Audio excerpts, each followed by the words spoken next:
because we wanted to know that we know. Yeah. And I think a lot of times too, people get into relationships and they don't even do the main thing is pray about it. Like they'll just start dating somebody and they never prayed about it. And it's crazy because I think a lot of people make major decisions in their life without that simple thing of prayer. Yeah, like your job, the school you're going to go to, the person that you're going to marry. Yes, you need to pray about that. And if you haven't gotten confirmation from God, do not do it. Yeah.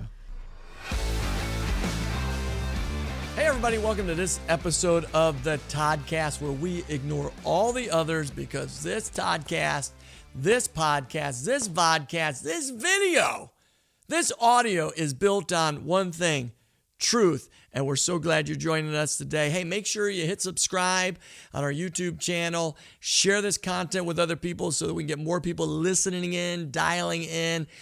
But I don't want to wait any longer because you're all in for a treat, because I have today on the Toddcast, the person who will prove to you miracles happen is my beautiful Puerto Rican princess named Mary. Mary, what an honor to have you on the Toddcast.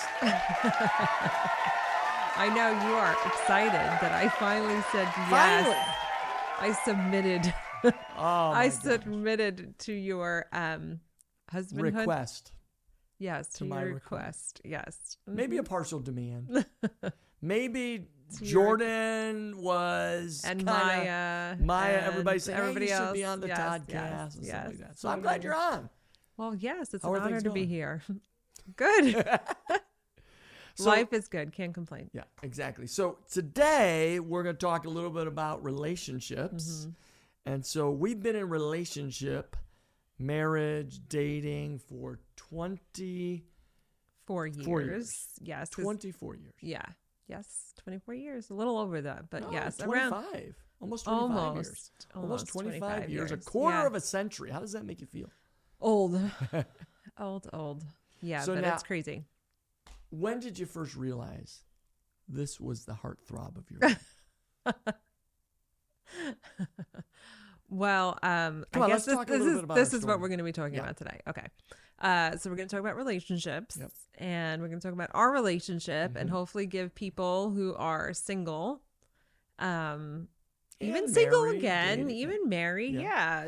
Some hope that, that God does answer prayer. And he does miracles. Y'all look. Yeah. Miracle, right? Yeah. Okay. So let's go back. Let's go back. No, let's go back even before, to prior pre to that. Us. Yes. Okay. Pre-us. Okay. Not to be confused with a Toyota Prius. Oh my goodness. Pre-us. Oh my goodness. So I remember in college, a lady from my church had mentioned, do you have a list of the, characteristics and qualities? I said that weird. Characteristics and qualities that you want in your future spouse, and I didn't. And so I'm like, I'm going to write that list and pray over it. Do you remember who that lady was? I don't remember specifically. Where was it? In church? College? It was at church. At church. But this was during my college years. I remember. Because I also remember. Went to a Church of God church? When you were down there? No, but this was actually, I think when I was home. I must have been home on break, because I remember, I feel like I was in college, but I remember being home. Anyway. Okay. And I remember reading a book, and the author, I don't believe is Christian anymore, which is a travesty, but it really spoke to my life and my situation, and that, like you just don't date just to date, that you really want to have intention on who you're going to date and pray over it. And that's when this lady had mentioned this, that's why I was like, you know what, I'm going to write a list. And I am not a list person. I hate lists. We are now a little bit more because I've learned, because I think, and that's what bothers me too, because a lot of Christian pastors, influencers say, oh, why, you don't need a list, blah, blah, blah, blah, blah. But I think a list kind of, it almost focuses you, because it's just like going to the grocery store. I hate writing lists for grocery stores. I do it now. I'll write, I'll put it in my phone. If you don't have a list, but if you don't have a list, what ends up happening? You buy everything. Every woman knows you go to Target, you want one thing, you end up buying everything. Yeah. And I think that's what happens in relationships. When you don't have a list, when you don't have the qualities that you want in a future person, you get swayed by, the cute guy there, or, you know what I'm saying? So it's like, you have to be focused and say, you know what? This is supposed to be for the rest of my life. I don't want to keep on dating just to date. I want to be focused, and I want to know that that person that I meet is that God has ordained for my life, because there's so many good choices, but we want God choices in our relationships. So back to the list. So I wrote a list. How many did you come up with? How many? I don't even remember. I mean, I remember I wanted dark hair, athletic body. Well, the dark hair is gone. The hair. The hair is gone. The athletic body's still there, though. Yes. 52. I have to say, for 52, honey, now, you are in really good Sunday, shape. I wore a nice green $6 from Forever 21 going out of business shirt. Forever's going out. It fit really well. Yeah. Let's stop there. Forever 21 is going out of business. You need to get there because they have really good deals. Anyway, go ahead. So I'm preaching, and somebody comes up to me after and says, "Pastor, you look swole." I'm like, huh? What does that mean? Is my face like swollen? They're like, "No, your biceps." I was like, "Oh yeah, I'm swole." So I went around all day saying I'm swole. It made you feel good, right? It made me feel good for a minute. 52. Then they all said you're saying it wrong. So anyway, no, because you said you're swole. I said I'm swollen. I'm swollen. I'm swollen. Well, you can't say that. You have to say you're swole. Okay. I'm swole. Okay. So yeah, athletic build, hair, sense a of humor. Leader. Well, the thing is too is that my parents were also praying for that. A leader. We wanted somebody who was going to lead my life and our family, and a sense of humor was huge for me. Because I'm a very different personality. I have my own little sense of humor, but not somebody that's going to make me, I just want somebody that's going to make me laugh. And do I do that? Yes, all the time. Yes. Life is an adventure with you. It is. And especially if we're driving together. Yes. And so my husband will come out with things all the time. You come out with things all the time that just make me laugh. And I think that's such an important quality, right? For a relationship, that you're able to laugh together, laugh at each other, laugh with each other, laugh for each other. Yes, yeah. So let me ask you, can I ask you? So those were like obviously love God. That was like my first thing, and so Well, blue eyes or light blue eyes. I wanted somebody with blue eyes. So now let me ask you, was there any I didn't meet? Was there any other? Because I remember one. Was there any more than that? I had a specific. It's funny because I had a specific number that I wanted the person to make, and that was just it's like youth pastor. No, well, this is the thing. God has a sense of humor. God has a sense of humor, yes, but it's just was it awesome. like 200,000 or something like that? I want to say. I think it was like 150,000, which is just funny. I was a youth pastor, man. Yes. Yeah, I'd be lucky if you make that in 5 years. Yeah, as a youth pastor. So having that list though kept me focused during my college years to say, you know what, I'm not going to date just to date. I really want to date for intention, and I knew that that the next person that I dated was going to be my husband, and so.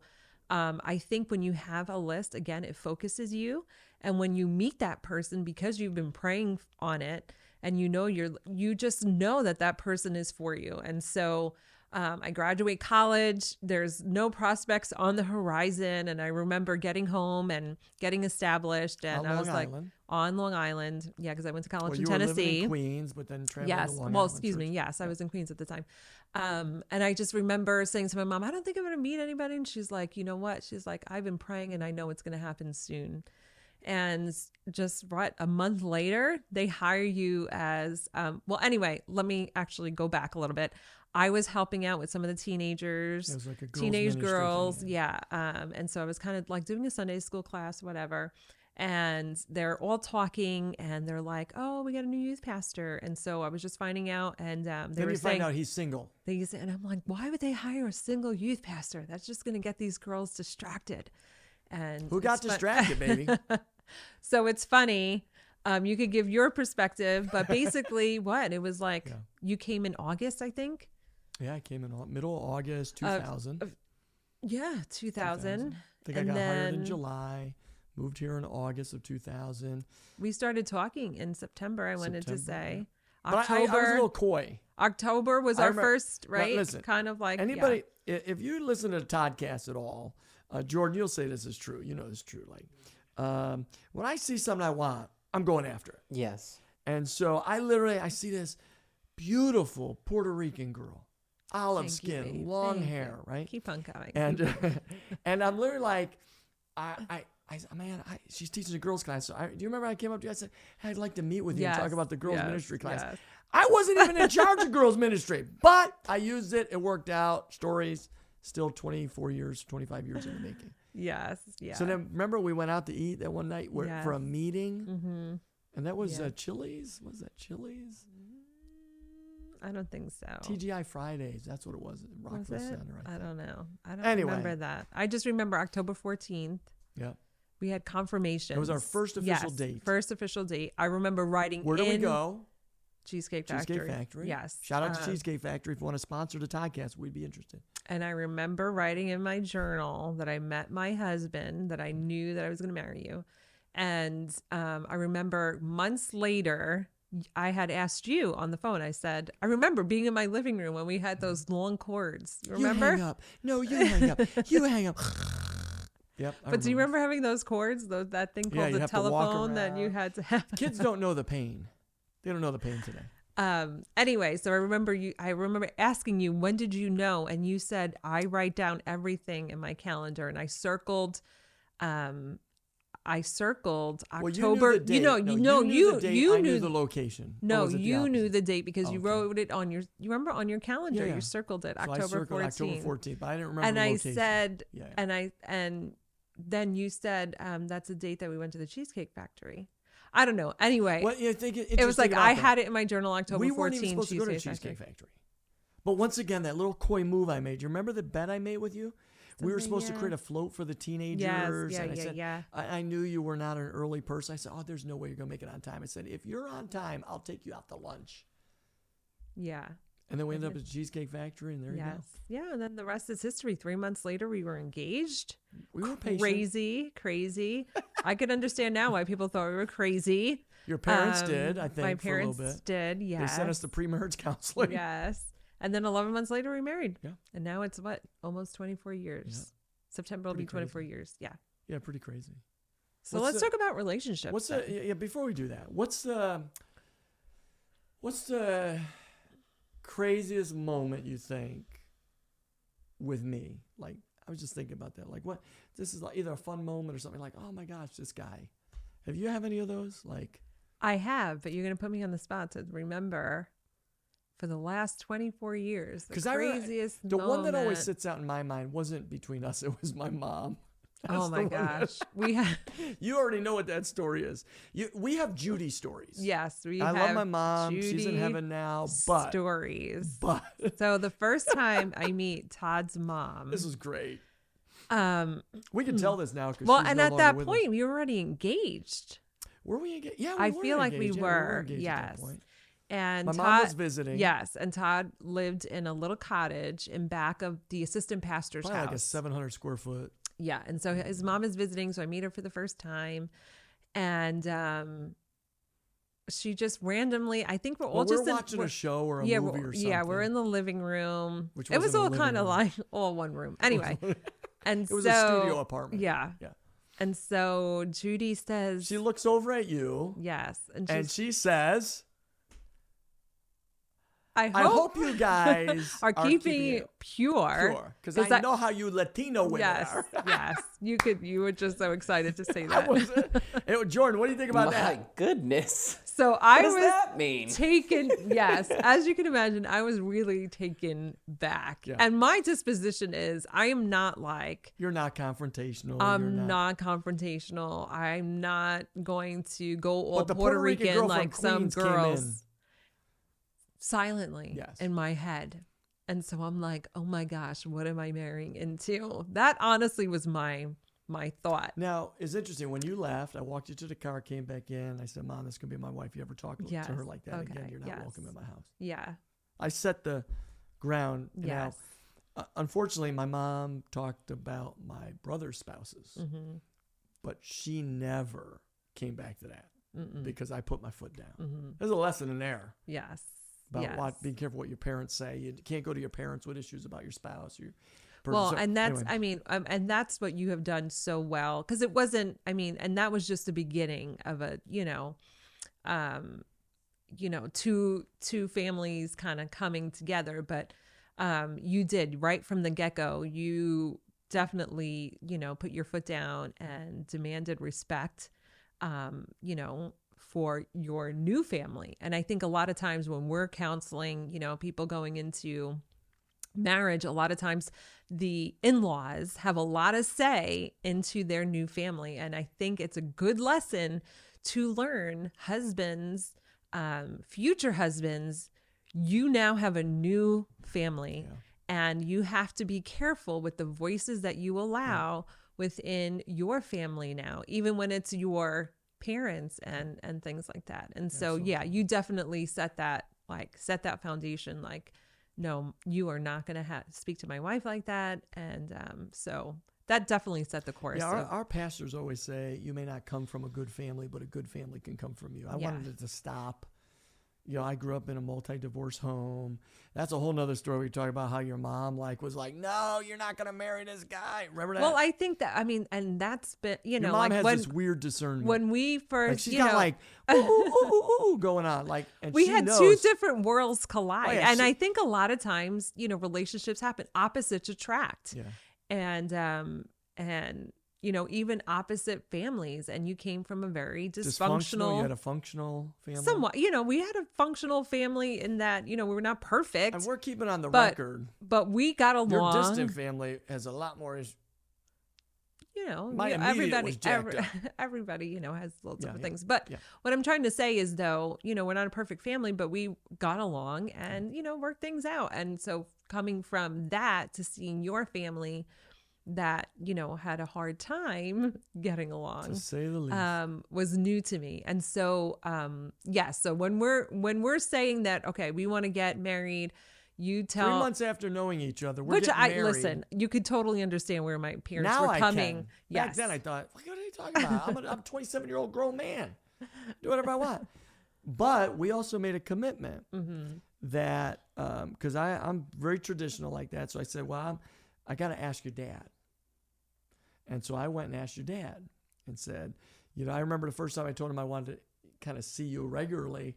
I said, hey, Mr. Torres, because it was always Mr. Torres at the church because he was at the church. I said, hey, Mr. Torres, I was picking him up from a men's retreat. Yes. And he's in my little Toyota Corolla, and we're driving home. I'm driving him from the church back to the house because I was going to see you anyway, I think. Yeah. And I said, say, Mr. Torres, I like your daughter. He goes, I could tell your picture's on the dashboard. Her picture's on the dashboard. He saw your picture over there. And so I said, oh, yeah. So I'd like to see her more. And he said, yeah, you could see her 2 days a week or something like that, I think. Remember that? Yeah. And then I was like, what? That's what I really understood. There's a different world culture that I was kind of coming into. More of a father that was actively involved in the spiritual development of his kids, the relational development of his kids. I never saw that. So at first I wanted to push against it. Now I've learned to love it because I feel like I gained a father in your dad. Like something I never had. Yeah. Like he calls me on Mondays. Yes. How often does he call you? No. Almost every Monday. Yeah. Hey Todd, just checking in. How was church yesterday? It's like a proud father to both of us. Yeah. How was the church? How's the services? How's the finances? How's the kids? And so we talk all the time, but I think when they said you can only meet twice a month, if I would have resisted that, I don't think I'd have the relationship I have with them, or twice a week. Yes. And then when we got engaged, I was like, oh, it's 3 times a week. But I think what he was doing, he was protecting us from crossing lines we shouldn't cross. Yeah. And I remember when your mom was questioning whether or not I was hiding something, which wasn't hiding. It was so new. I didn't share everything yet. And I remember she was like, I didn't have my approval. And so that was a Monday. I remember that. And we spent the day praying and fasting. I think, did you work that day? Yes. Yeah, you worked that day. But I went to the beach and walked around and in Long Beach and kind of just took a walk and praying. And I met with your parents for like 3 hours. And I said, ask anything you want to ask. Yeah. And we walked into that night, me having dinner by myself with her parents. Yes. That's kind of crazy. Yes. Sat with them. And you went through your whole life story. I went through everything. I didn't hold anything back. Yeah. I didn't, any question they wanted to ask. And, but we went into that knowing that if they wouldn't give us the blessing, the relationship was over. Yes. Yeah. So I'm sitting there waiting. They leave. I don't know what's going on. You call me later. Yes. And my parents, when they came home, they were like, you have our blessing. Yeah. And so we just knew that, God had what we had prayed for. And we knew that we had confirmations, but that was just another confirmation that, my parents. Your mom's great, but your mom doesn't really change her mind. No. So if Elizabeth Torres changes her mind, it's God. Yes, exactly. And she did. Yes. Jordan, are your in-laws like that? Well, my father-in-law is not around anymore, but he was very accepting. He was accepting. He was accepting, yeah. It was exciting. He saw how I treated Danielle, so that was just good. My mother-in-law, she's sometimes she questions some things. Everybody's still waiting to see who you are, Jordan. One day, that would be the podcast to see Jordan. Our 100th episode. Let's call it now. 100th episode? I almost gave your last name. The Jordan episode, 100th episode. Maybe we'll do 5th Jordan. 100's a lot. That's a long time. It's like 3 years from now. So, are your parents like that? My parents? I know your parents. Yeah. I mean, it was definitely questionable too, like, because she wasn't saved either. So, like, church was new for her. And, like, they wanted to make sure that, I kept the values and everything like that. So the fact that, like, I brought her to youth and everything, and she accepted Christ during a youth service. I was like, oh, I'm good. We're good.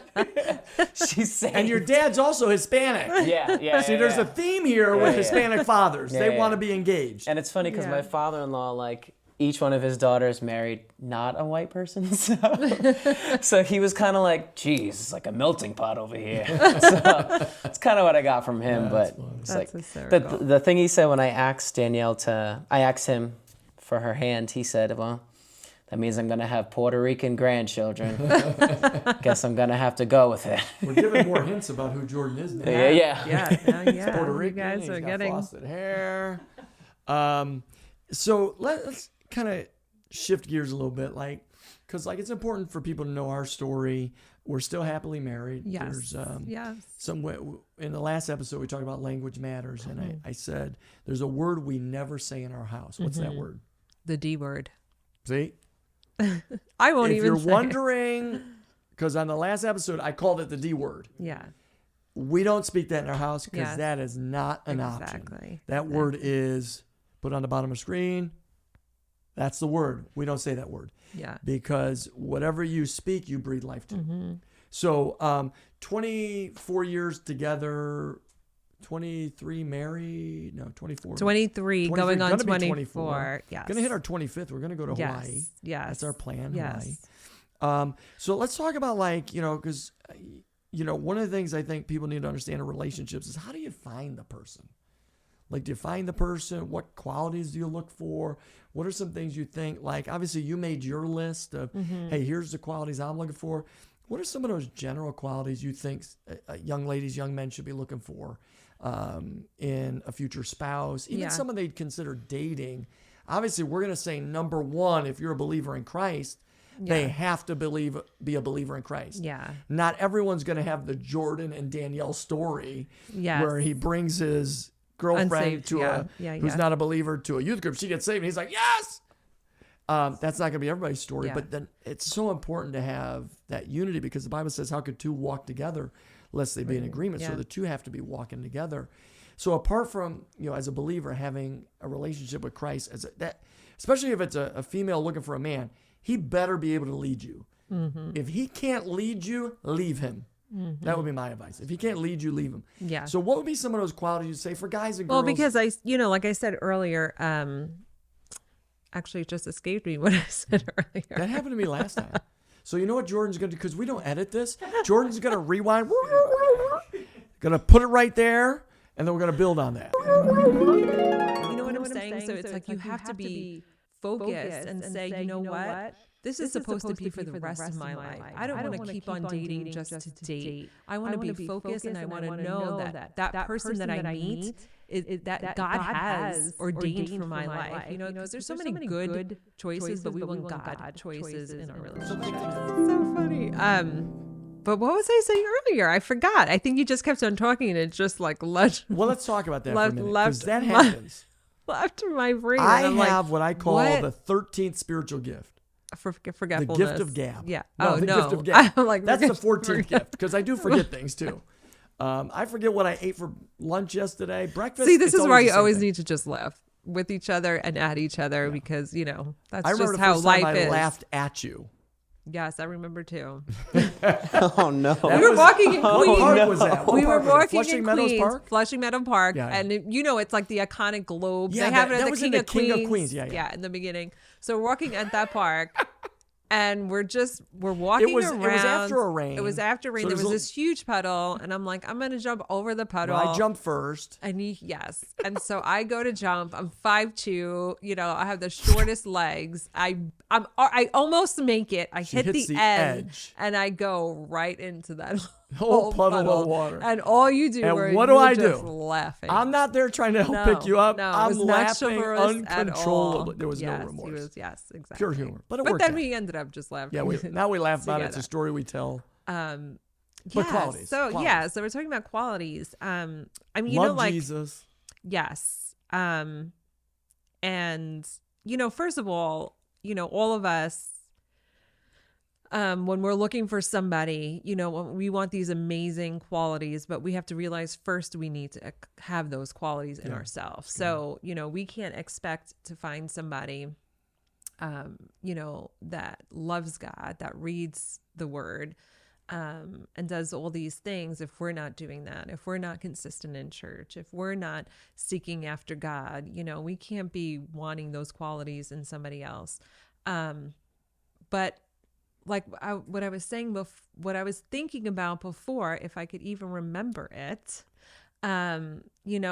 looking for a man that is going to lead your house, you can tell that while you're dating, because if he can't be self-disciplined, and if you don't notice him reading his Bible, if you don't notice him tithing, and that's a big one. Oh yeah. Like obviously everybody's on their own spiritual journey, but some of those key indicators, I think, for a potential mate is when they sacrificially give. It just tells you that their priorities are right. Does that make sense? Mm-hmm. Like, that in the future, they're going to continually sacrificially give. Does that make sense? Yeah. So they're going to sacrificially give to you. They're going to sacrificially give to God, and to your children, to your family. And not many people possess that. Yeah. So whether guys looking for girls looking for guys, those are qualities that are very difficult to find. But when you pray on it, I don't think you need to look for that person. God always brings that person to you. Well, if you go to Adam and Eve, right, the story of Adam and Eve, God recognized the need for companionship. Yeah. He said, hey, it's not good for man to be alone. So he made him a helper. Yeah. So not only did God recognize the need for companionship, he rectified the need, and he brought Eve at the right time. Yes. And it was a perfect fit for him. And so a lot of times people, they make emotional decisions. Yes. Or they make, so-and-so said we'd be good together. Yeah. And they try and force it. Or my parents felt like you'd be the one for me. And before you know it, you're making a decision based on someone else hearing from God versus you hearing from God, which I always think, man, if I've learned this about God, he could speak to me. Yes. If you're going to tell me something that God hasn't, hey, that person's for you. I remember before I moved down here, because I'm an upstate guy. So upstate New York, beautiful. It's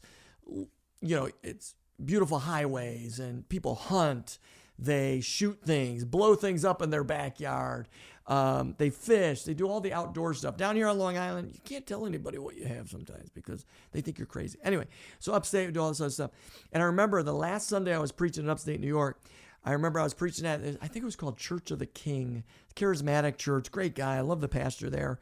But he invited me to speak. My last sermon is like, whatever, for coming before I moved down. And you were here. what, 26 at the time? 26, probably 26, 27 at the time. Okay. So I preached a sermon, boom, boom, boom, boom, preached that sermon. And this old lady comes up to me. She goes, Pastor, I've got a word for you. And I'm like, oh, here we go. The people with the word.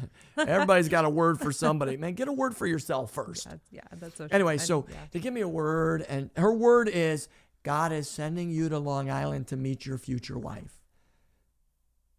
And then she said something else. And so I kind of tuned her out. I remember telling my mom, because my mom I said, Mom, that lady was crazy. And a couple months after I move here, I meet you. Mm-hmm. And I wish I could go back. I wish I knew that lady's name to say, thank you for hearing from God. Yeah, that's But crazy. you don't always need that. Yeah. You don't need somebody to say that. And I didn't hold on to it, but I remembered it later. But we do need confirmation. Yeah, that's right. And we did have confirmations. Tons of confirmation. Yeah. All throughout our dating relationship and our engagement, whatever. All 3 months. Yes, all 3 months. No, but like, even when we were engaged, which was basically 11 months. Yeah.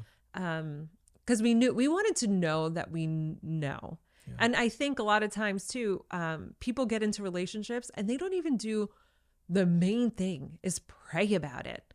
Like they'll just start dating somebody and they never prayed about it. And it's crazy because I think a lot of people make major decisions in their life without that simple thing of prayer. Yeah, like your job, the school you're going to go to, the person that you're going to marry. Yes, you need to pray about that. And if you haven't gotten confirmation from God, do not do it. Yeah. So you're basically saying the first thing you got to do is work on you. Yes. Make sure you're the person. Yes. I used to say it this way when I was a youth pastor. Stop looking for Mr. or Miss Right. And become Mr. or Miss Right. Mm-hmm. So you're saying first work on you, then look for the characteristics you want to see, like godliness, someone who's praying, someone who's leading, someone who's tithing, someone who's contributing, someone who's doing, how do they treat their parents? Yes. How do they treat their family? Somebody who's hardworking. Yeah.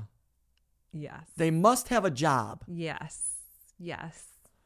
But they're good looking. Well, you're going to be broke with a good looking man who's probably going to end up leaving you to marry a younger woman sometime later. Mm-hmm.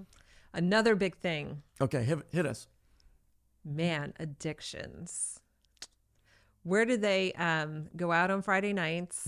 What do they do with their friends? I got to be with my boys. What are they drinking? What are they smoking? And so many people say, oh, it's just pot. Oh, it's just a beer. It's what it leads to. It's right? what it leads to. So you think I'm not really. Well, you know what? I'm going to be fully honest with you. Go ahead. I would never date anybody. I would never date anybody that smokes pot.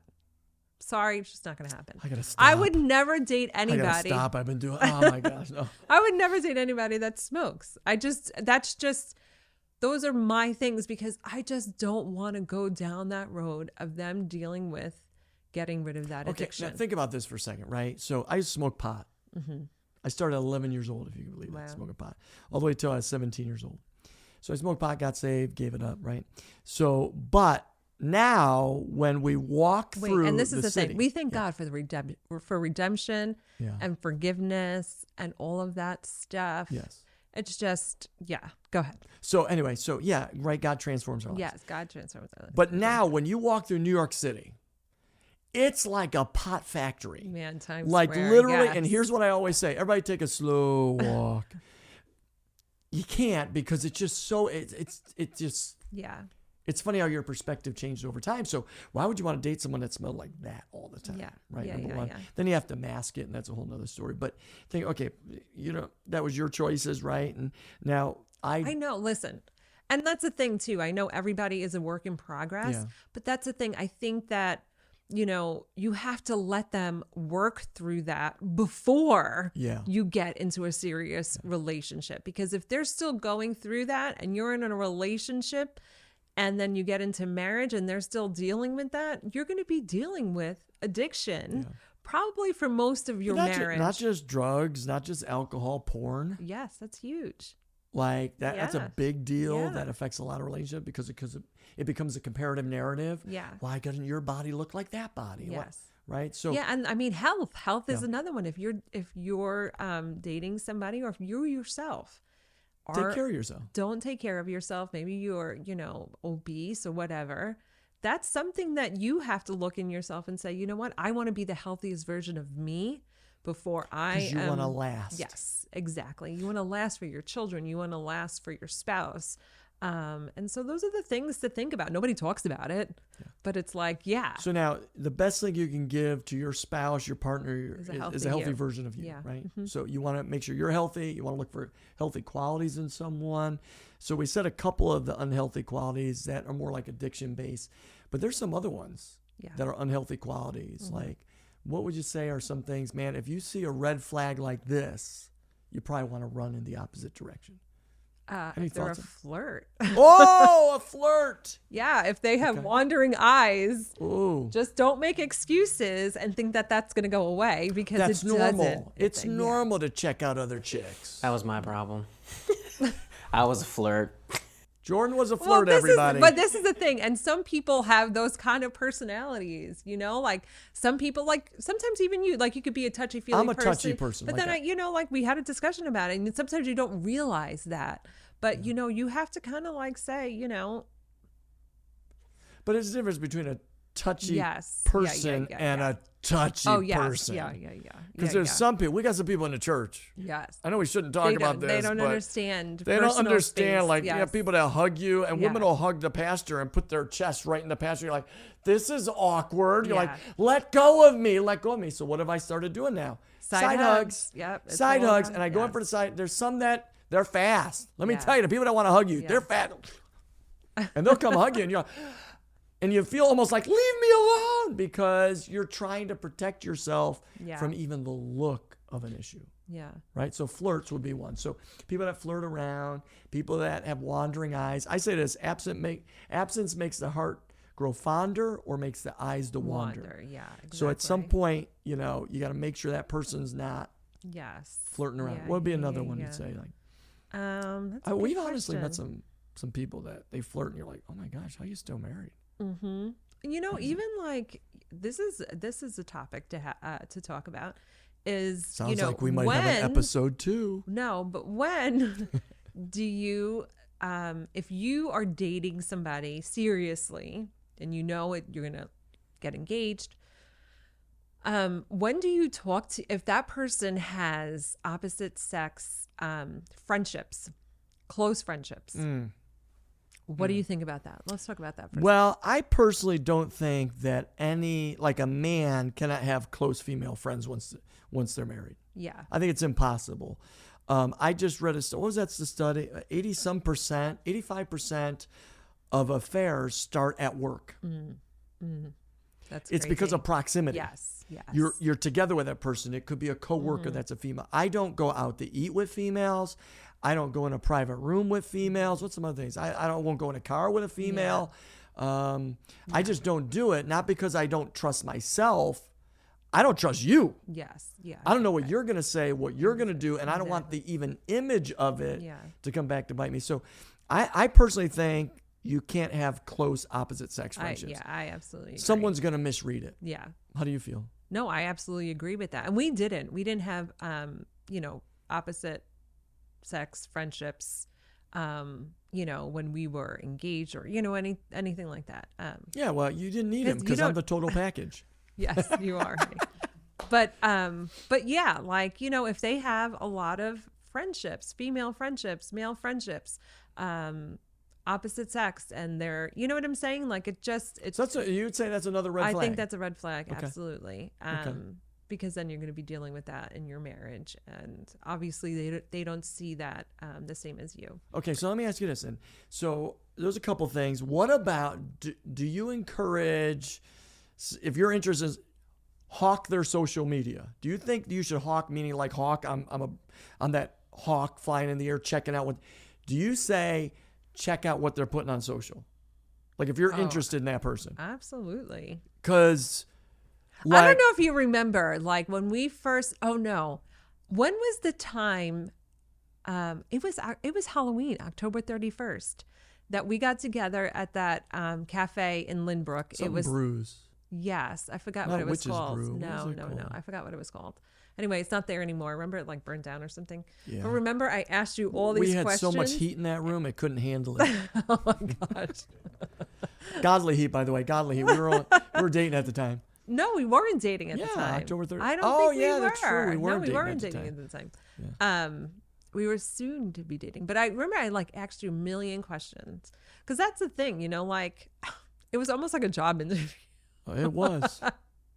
Because the thing is, like, you want to know, like, if I'm going to pursue this, I want to know everything about you. And I want to know if there's any red flags, and so we had that, we were intense, several-hour conversation. Yes. And so where was I going with this? I passed.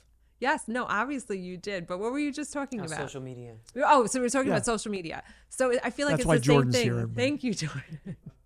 You're helping my brain fog. That's what happens when 3 you go, kids, listen, 24 and years. that's the thing too. You go through stages of life in your marriage. When you first married me, I might still look pretty good young. She looks good. Let me tell you, she hasn't aged at all. We change over the years. I've aged. We change over the years. Actually, I haven't aged. I've matured. No, that's not true either. Okay. You have matured. You've matured. I've grown. You've matured in your hairstyles.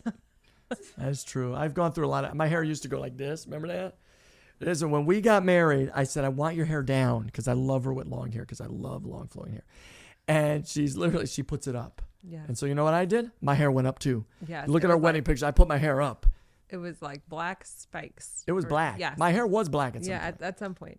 Anyway, but it's so, funny, okay. like, you go through ebbs and flows of your marriage that, like you just look different and you have, like, I have a little bit more brain fog now in my 40s than I did when I was 20s. Anyway, so yeah, you need to stalk their social media. Absolutely. We didn't have social media back then. Maybe Facebook wasn't even starting we had yet. MySpace. We had MySpace. Okay. MySpace. Yes. It still exists, by the way. Does it really? It's just, That's weird. I think it's for musicians and artists now. Though. Really? Yeah. But yeah, absolutely. I want to know. My what you're picture is putting. still up on MySpace. You know what it is? It's not my picture. I found it a couple years ago. It was a picture that I made. Must have been on a bootleg Photoshop.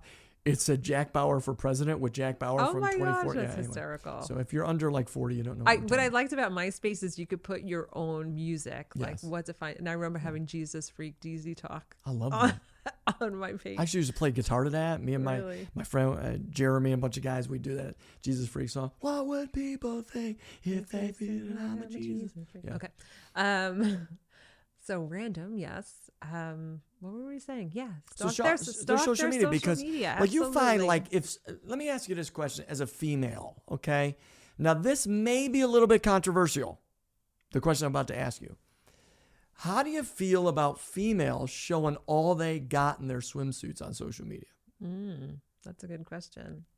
Like honestly, like I see people in our church, I'm like mute. I mute them because I don't want to see that stuff. Honestly, you see pastors Wow. doing that, and I go, "Oh my gosh!"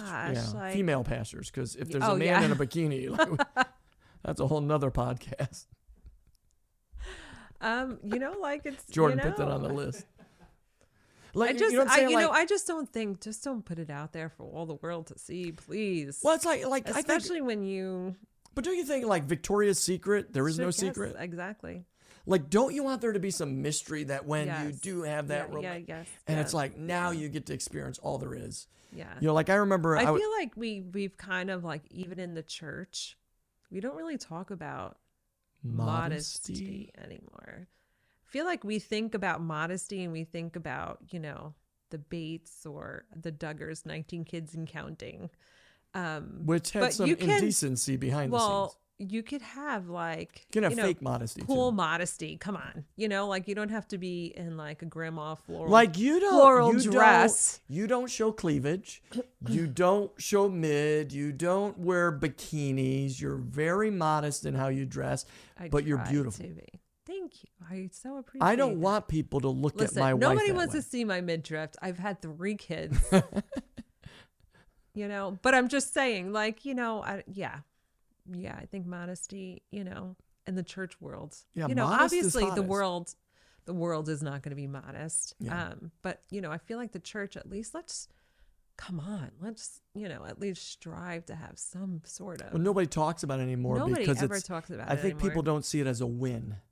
Say, I can't talk about modesty because what's the win in that? But the win is honoring God. The thing is when you have leaders that don't even practice it. So it's like, how do you expect your church to even practice it? Yeah, like if you're in our pool at our house and you wanted to wear a bikini, it would not bother me. Okay. No, I You mean, wouldn't yeah, do it, like but you're on vacation with your. But going out on the beach, you're out with your friends. No, but I think putting it on social media that's tough, is a man. whole nother level. It's like, like you would think, like honestly, like no, that's and people. This is what people will say if I say that. Oh, that's just toxic masculinity. Control your eyes. Let me tell you something about men. Oh, yes. Men can't control their eyes. Yes. Yeah. Because as soon cleavage, boom, they move. That's why every time, what is my prayer when I go to the beach? Lord, guard my eyes. Lord, well, I say blind. Blind Lord, them. blind my eyes. My wife is the most beautiful person on this beach. Why do I say it? Because your eyes are prone to see. And so if you don't know how a man is wired, you're going to misread a man. Yes. Exactly. That's just how men But that's are. why, like I always loved when Billy Graham would say he would not even be alone anywhere. He wouldn't even go in an elevator. Not even an elevator with a female. Yeah. And the integrity of his ministry, throughout his life is just, and when you've seen amazing. A lot but of, you have to that's the thing though. It didn't happen by act. It was intentional. Yes, exactly. It was intentionally. He put those guards in his life intentionally. And, and I think that even with dating too, a lot of people think, Christian couples, we could date and they don't put guards up in their relationship thinking that they're strong enough. And nobody, you know what I'm saying? Nobody's strong enough. You have to intentionally put those guards up. Anybody? Intentionally say that I am not going to have sex before I'm married. And how am I going to do that? What are those guards going to be? Anybody can do anything with the wrong pressure. Yeah, exactly. No one's above. Yeah. Like Paul said, I don't even trust my own conscience because my conscience has been severed. Things I want to do, I don't do. Things I don't want to do, I end up doing. And I think if we think we can handle, I'm in the backseat of the car, we're kissing, put it in the backseat of the car, and all of a sudden, whoa, we crossed the line. It was an accident. No, you put yourself in the backseat of a car. If you're going to put yourself in the backseat of a car with somebody that you want, eventually, and once you open up Pandora's box. Well, and that's, that's a whole nother thing, in dating relationships, I think a lot of times if you have sex outside of marriage, your whole perspective is skewed. You don't know if God actually brought that person into your life, because then now you have a emotional bond with that person. And so that person may not be the person for you, but because you had sex, you automatically have now this bond with that person and you think that that's the person for you. And then what ends up happening is 5 years later, you're divorced because that was not the person for you. Yeah. And you could save yourself a lot of heartache if you just put boundaries in and say, you know what? I'm not ready to date until I know my boundaries. I know who I am. I know whose I am. Then I'm finally able to date when I know those things. And if someone can't, which we were able to, if someone can't control those boundaries, there's going to be other places they don't control boundaries either. Exactly. Because the Bible says we should be self-disciplined. Yeah. In other words, I'm not crossing this line with you because I want to honor Jesus. Yes. So now, shifting gears again. Our son is dating someone. Yes. Okay. He's dating someone and we like her, I think. We like her. We love her. She's great. I love They're Maya. dating. They're talking about, marriage. Mm-hmm. Now Which honestly, I didn't expect it so early. No, we didn't expect it. Yeah, because I think he was 18, right? She's a cougar. She's a few years old. And she Jordan, was our it's true. assistant for about a year, right? She was our personal assistant for Yeah. about a year. Yeah, She yeah. was Before newer to anything, faith, but her yes. life has been radically Yes, transformed. What God's yes. done to her. And we and are what- so proud of her, and right? what we've seen And we're in proud her of life, Malachi yes. too, Yes. obviously, Yes. our son. And so it's interesting, like now, like trying to walk them through what we walked through. It was easier when it was us, I think. Yeah. It's a lot harder because a couple weeks ago, I had a talk with them, and I pulled them in, and I said, guys, listen. Just make sure that you're able to say this, babe. I'm processing right now in my mind. Jordan has to go I'm processing back. in my mind. There is no editing in this. But I literally went to them, and I said, guys, listen, and I said, I just want to talk to you as a dad. Because they're wanting to wait a little bit till they get married and stuff like that. Yeah. Okay, I respect that because they're young Yes, and they want to save up money and stuff like that. I understand that. I said, but hear me, guys. If you think you're going to cross a line, I would rather have you get married and live in our house than to cross a line and dishonor Jesus. Yes. Yeah.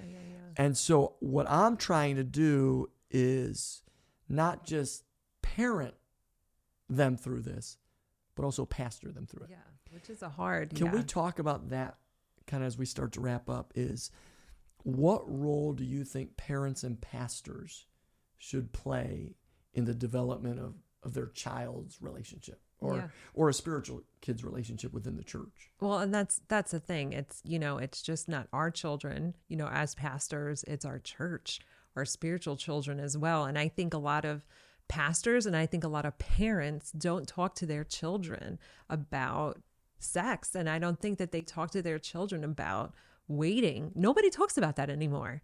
It's like, as long as you're, I don't want to say that, but like as long as you're not this or you're not that, like You can say, most people in the church think as long as you're not gay. yeah, exactly. My kids ain't gay. Oh, okay. Yes. Well, listen, all sin is sin. All sin. number Yeah, one. you're All absolutely sin, right. Sin can take you to hell. Yes. Whatever it is, whatever level, stage it is. But I will say this, from our perspective, we have the conversation on every level. Yeah. As best we can. Now, we Yes. don't always get it right. And sometimes Yes. I'm like, I do things, and sometimes like, I can't believe I just did that. You're in the front row saying, oh my gosh.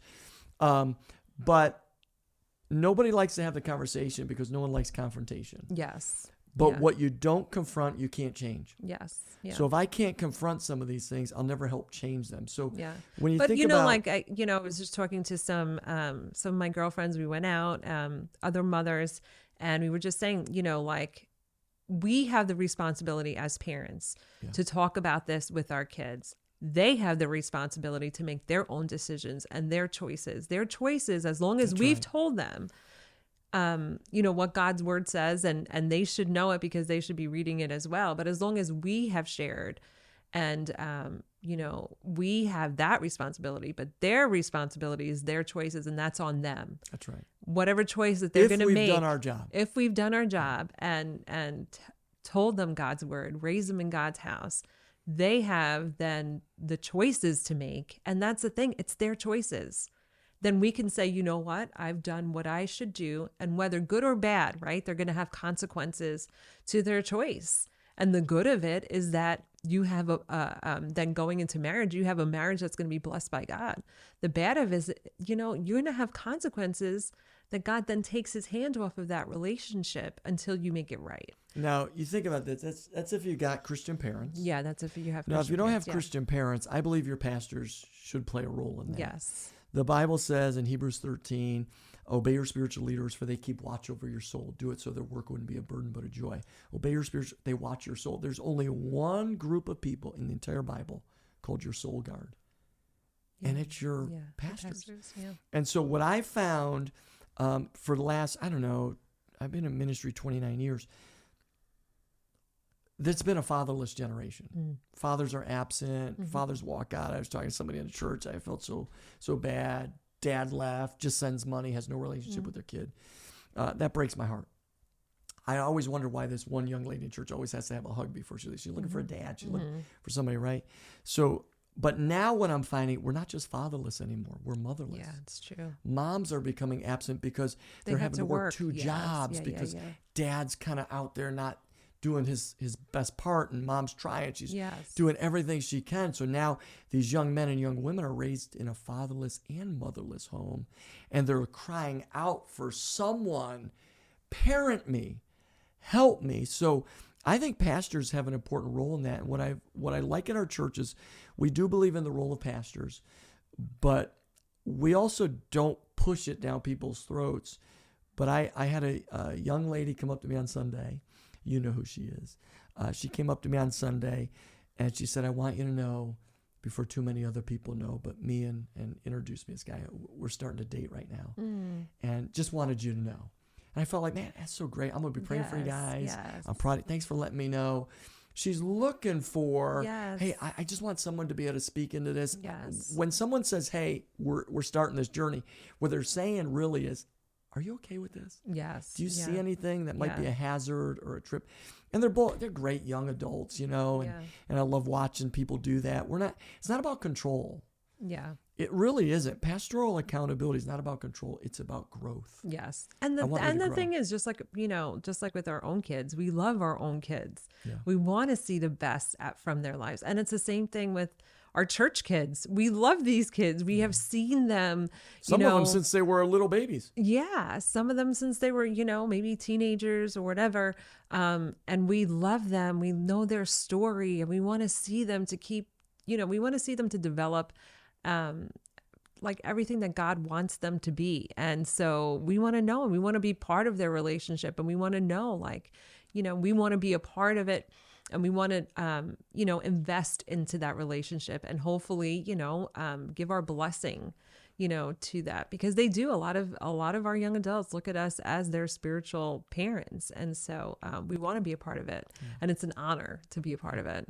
And so, we've had a lot of young adults throughout the years just, come to us. And it's a shame when some of them don't come to us, because they know, most of the time they know. They know they shouldn't be in that relationship. Yeah. So, because a lot of times too, they'll think they'll get into a relationship with somebody, and they'll think they'll get that person to church and person's closer to God. And what ends up happening is they start drawing away from God. And so. Yeah.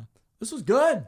This was good. I'm so glad you jumped on the Toddcast, babe. How does it feel? It feels good. I hope Malachi and Maya are okay with, us putting them out there. Well, hopefully they still love us. I do it on Sundays anyway, so might as well give it to the world. No, but it's great. Jordan, what do we have? Do we have anything? Listen, Toddcast, make sure you subscribe. What else? Comment. Yes. That helps the algorithm. Yes. Like it. Listen, and just kind of comment on what you want to hear more, because this guy is full of information. Trust me. You should going to say you're full of it. No. This guy's full of it, man. He's full of information, man. Talk about a leadership guru, constantly coming up with stuff. So you want to make sure that you comment what you want to hear more about. Jordan, what else we got? Anything else? And comment that you want to see Jordan. 50th episode. Maybe it's the 50th episode. Or how many subscribers? Ooh. When you get to a certain amount of subscribers, what do you want? Grow. We got to grow faster. Yeah. We're still waiting for Mr. Beast to reach out to us, right, for a collab. So at That'd least be incredible. You have to at least hit 500,000 subscribers? Oh, that's big. Well, That would be 500,000 is big. 10,000? We've been getting paid, bro. We can get a bigger studio. I'll That take would be 10,000 amazing. followers. I'll take 10,000 followers. Jordan, what else? Comment, like, subscribe. Hit that notification bell so you can get notified every time we post anything, whether it be a short or a podcast, or anything that Pastor Todd posts on his Instagram or his YouTube. And just follow all your social platforms. Yeah, so what Mary Social is MeBishop78. I believe so. At MeBishop78. You can Yes. find her anywhere. I'm always just Todd R. Bishop. And then the next episode, you're going to love this one.